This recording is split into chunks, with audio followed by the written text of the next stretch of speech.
And it goes a little something like. Good morning, afternoon, or evening, whenever or wherever you are. Welcome to my podcast again. So, here is the third episode of my podcast. So, this episode we have a special guest. This guy is very, very special because he is always happy. You want to know who is that guy, right? So, welcome, Henry. Yo, what's up, TK? How you doing? Yeah, I'm good, man. A little bit hot here. It's Thailand, man. It's always hot. What are you talking? Right? Yes, Thailand is always on. Yeah, like I said in the first episode, Gabby, she's always, like hot all the time. Hey, man, if you can't take the heat, get out of the kitchen, right? Yeah. I don't think it works the same. uh, it's Okay. good to hear from you, man. So, what's up? Yeah. So, how you doing? What's the weather like there? Well, actually, right now, so, it's up in Chiang Mai, near the mountain area. It's nice and cold. The wind's coming back down, and we had like some rain yesterday. So finally, the smoke is kind of cleared up, and it's nice to see a blue sky and the beautiful mountains right near the area. Wow. Yes, it sounds cool. I want to be there sometimes. Man, aren't you already there? You like live on a mountain and there's like wind and stuff. What are we talking about, man? I should come visit you. But Yeah. there's no small. Yeah, I want to be there. You make me want to be there. I want to go there really bad. Visiting As mountain. long as you pay for your own ticket, man, you're always welcome. Yeah. Okay. Okay. One day. One day. All right, man. All You know right. what? Yeah, I also talked today about this in the last episode. Like they told me like, well, sometimes TK you should go visit Henry in the mountain. I was like, okay, I'll save some money for that. Oh yeah, you can do like a what was it, the vlog? Yeah, you can do a vlog. Yeah, yeah. Well, I'll just travel and visit and have fun. Nice. That sounds perfect, man. So Yeah. So I want to know more about you. So are you fully Thai or half American or something?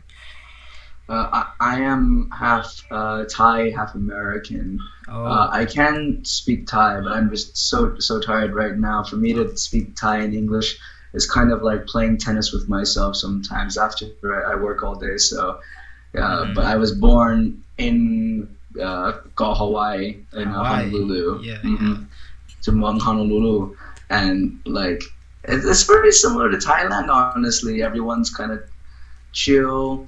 They're kind of everyone has that like jai lon need noi with the jai yen doi. Everyone's kind of like Hot just chill, tempered, chill. Yeah, but it reminds me like a very similar culture at times. But I love it here in Thailand more. I have to say that I'm still here. จริงๆผมต้องพูดไทยดีขึ้นได้ แต่ it's just like Uh-huh. at this moment it's not my default. So I do have my Bapashon Thai, but I'm like I would consider myself the worst Thai person in Thailand. But I proudly accept that as long as they know I love the same place. No, you're not the worst. You're the worst person. I don't know, maybe it's debatable. I'll let the people decide. I don't I don't really care too much for my anyway. All right. Well, so today, well, let's tell the audience how we met first. Okay. So I first met Henry when he was when we were at Lay's wedding, right? Yep, that's right. Yeah, I was what was it called? I was a person who leads the guests to the table. The escort. No, that's the wrong word. Escort's the ladies. The wrong place. I forgot what it was. You were courting people. Courting I people. think that's the word. Yes, you were courting people. I don't really. I guess that's the word. But yes. Yeah, yeah. When I first met, did I lead you to the table? Did I? I don't know. I think we just ended up talking instead because I think I just like doing things myself, and I was just Uh, like more interested to talk and like introduce myself when we were hanging out. So I think I just found the group and said, I don't really care. I'll just take a stupid chair. Like I'm here for the wedding.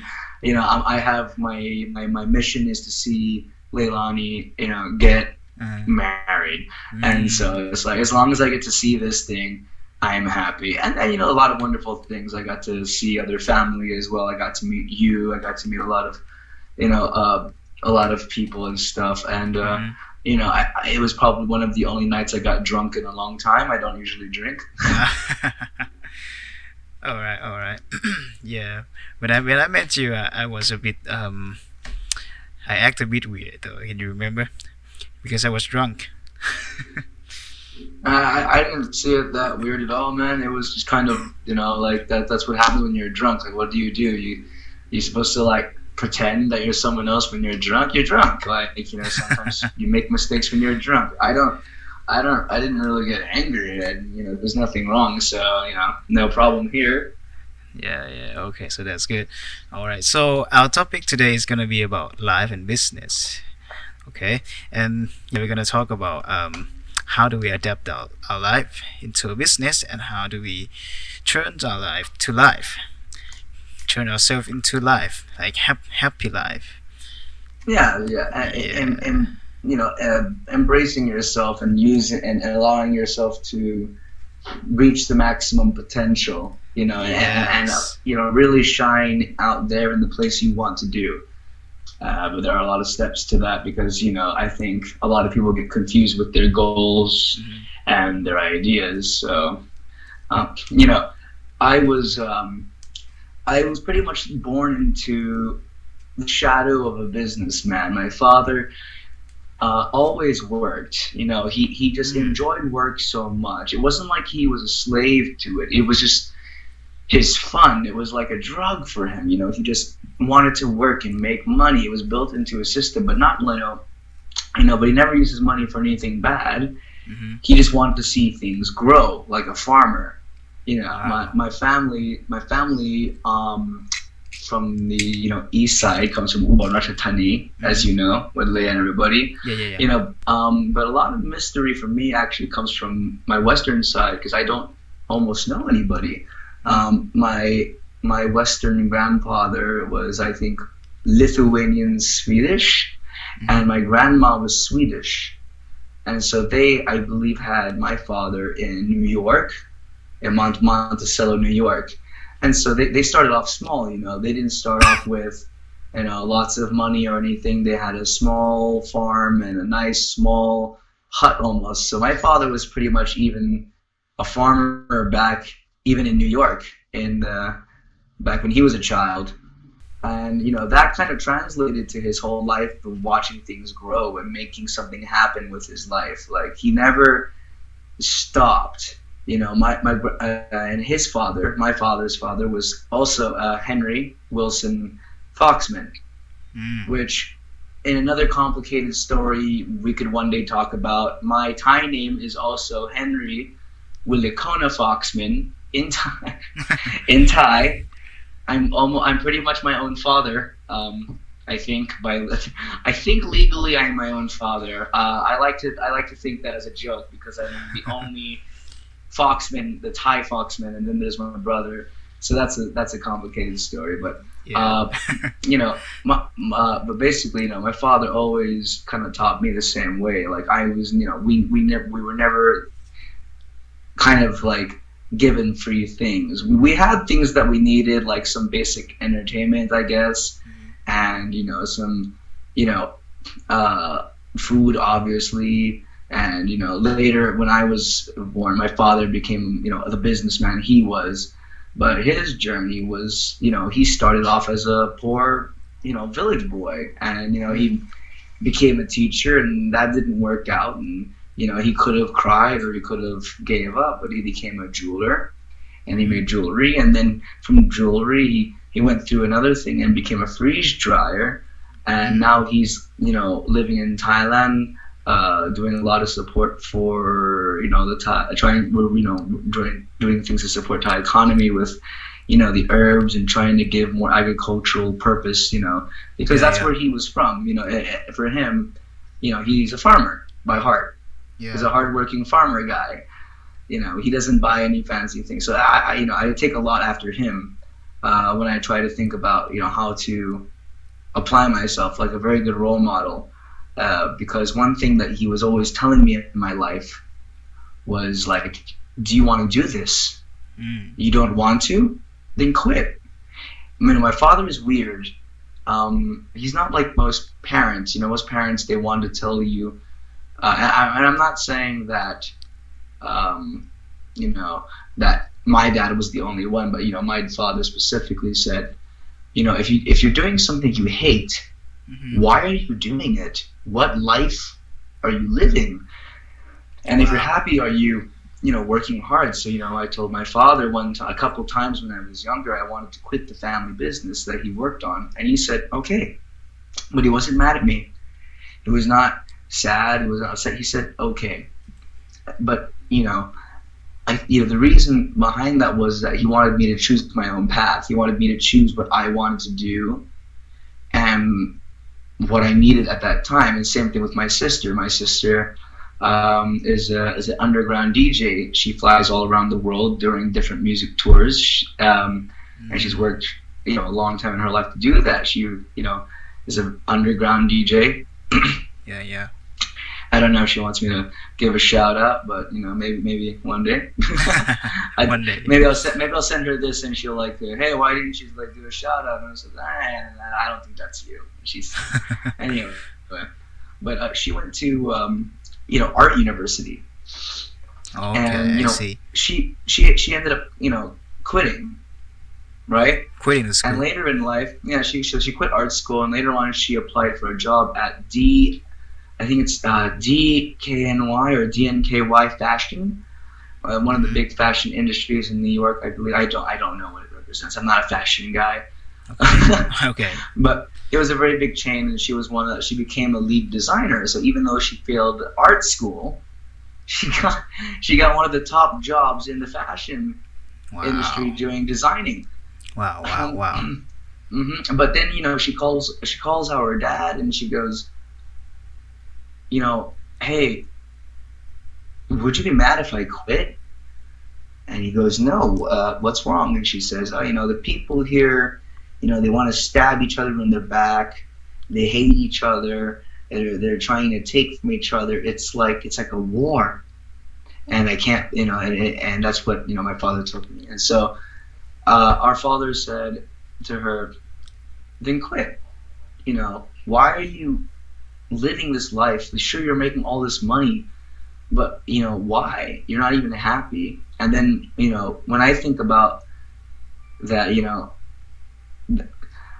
anyway, let me just finish this. I'm sorry, I get sidetracked quite a bit. Anyway, let me finish with it's just, this is something that's like on different parts of the family, I guess, that maybe my other family doesn't know too well either, but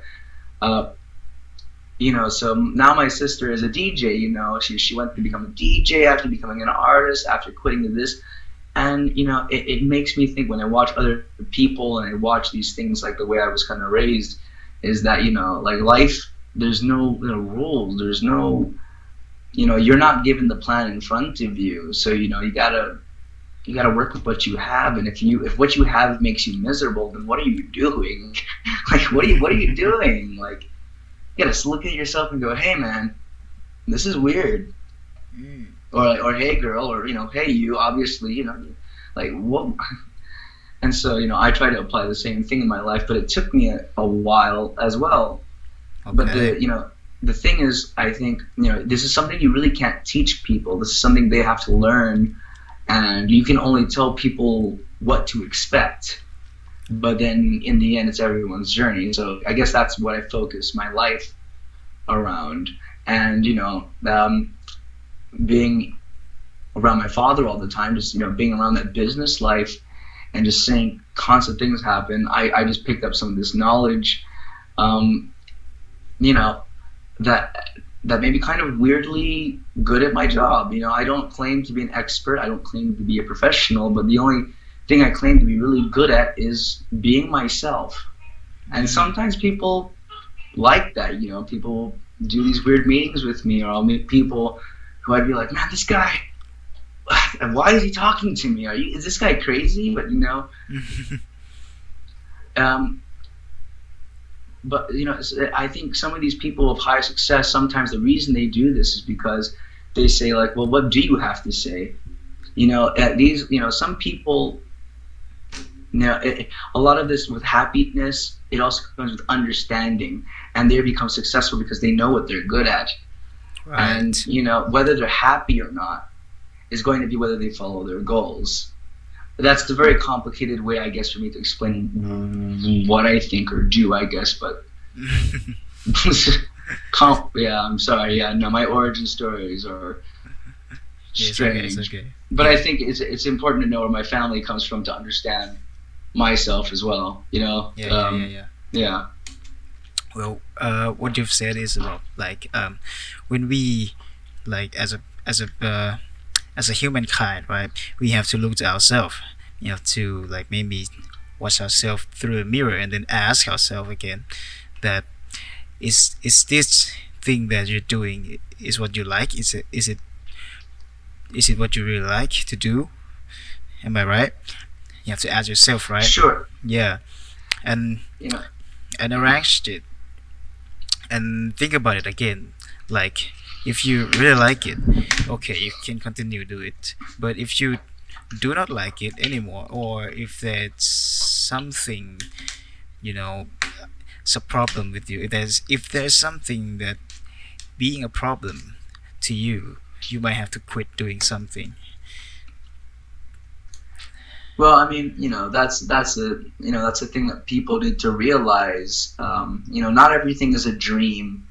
Not everything is this wonderful thing where everything is going to go your way. Like, we currently are in an age where young people want to do business. They want to take their ability, and they want to go into businesses. But here's the first problem with a lot of these younger people now.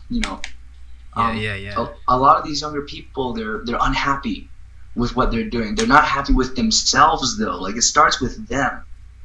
Like, oh, I have this job. Oh, I hate this job, but I have no other abilities. And then that's the first step. The first thing they said is, I have no abilities. They've given up on themselves. So where do you even start if you don't even know what you're good at yourself? Right.